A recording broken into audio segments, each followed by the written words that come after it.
On va commencer avec la santé au travail. Bonjour Sandrine Weiss. Bonjour. Alors aujourd'hui, la santé des patrons, artisans, commerçants, agriculteurs, professions libérales, chefs d'entreprise, ce sont des travailleurs non salariés qui représentent presque 2,5 millions d'actifs en France. On s'intéresse assez peu à leur santé dans les enquêtes et dans les médias. Et pourtant, ils ont des problèmes ou des risques de santé spécifiques et qui en plus peuvent impacter l'entreprise et donc les salariés. Oui. On a du mal à parler des nantis, comme on dit, etc. D'abord, c'est pas toujours des nantis. Et en plus, ça impacte effectivement les employés. Exactement. Il existe moins de statistiques sur la santé des dirigeants que sur la santé des baleines bleues. C'est le constat qu'a fait il y a quelques années Olivier Torres, universitaire, et a justement lancé le premier observatoire sur la santé des dirigeants d'entreprise. En France, effectivement, on se focalise beaucoup sur les salariés des grandes entreprises. Par exemple, quand il y a des suicides, ils sont très médiatisés.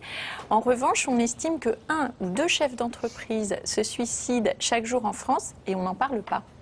Alors, il y a des problèmes de santé spécifiques aux chefs d'entreprise ? Oui, alors ils sont plus touchés par le cholestérol, par le diabète, et ils ont également un risque accru d'infarctus et de dépression.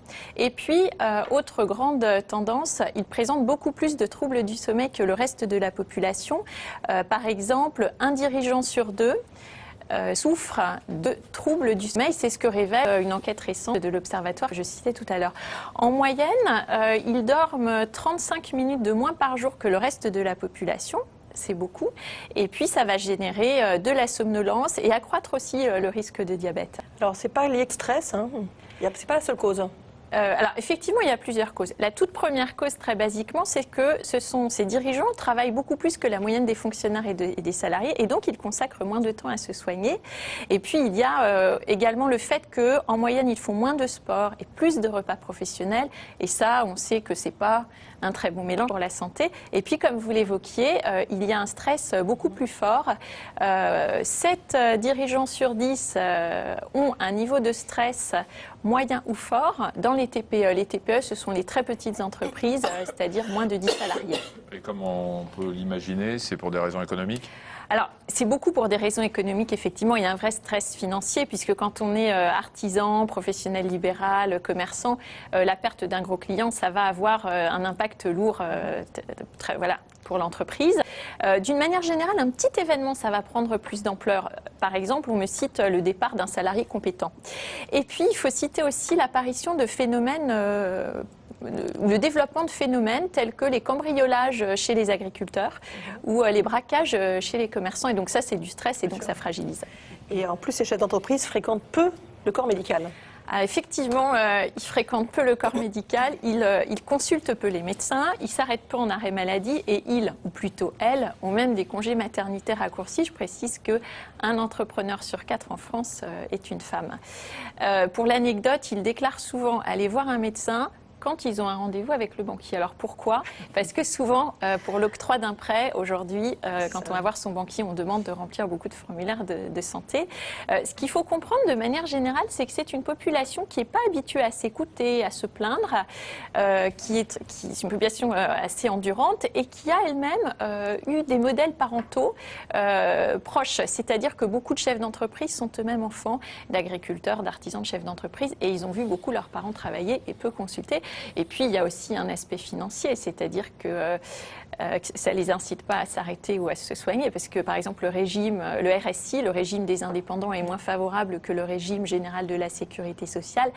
Idem avec les mutuelles. Généralement, ils prennent des cotisations pas très élevées pour limiter le coût, et donc, forcément, les prestations sont moindres.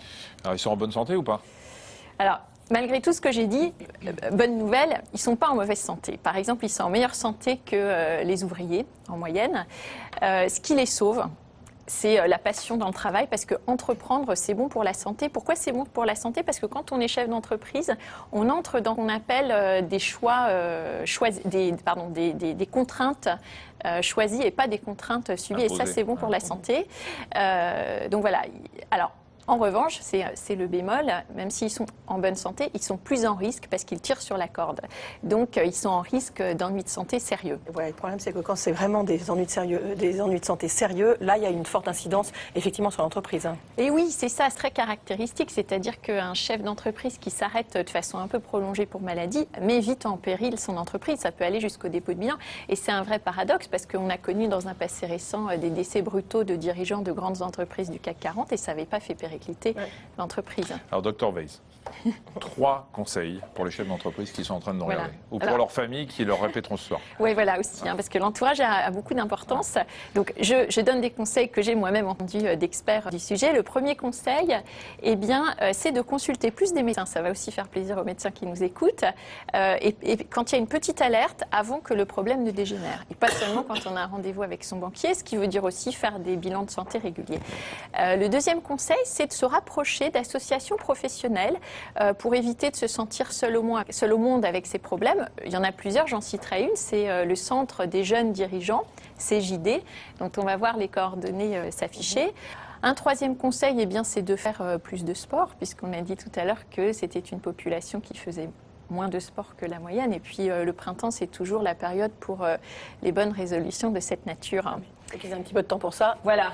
C'est ça le problème. Il fait beau, voilà. Ben Et oui. puis, je recommande la lecture d'un livre écrit par Olivier Torres, La santé du dirigeant. On avait reçu effectivement au moment de sa parution. Merci beaucoup. Merci.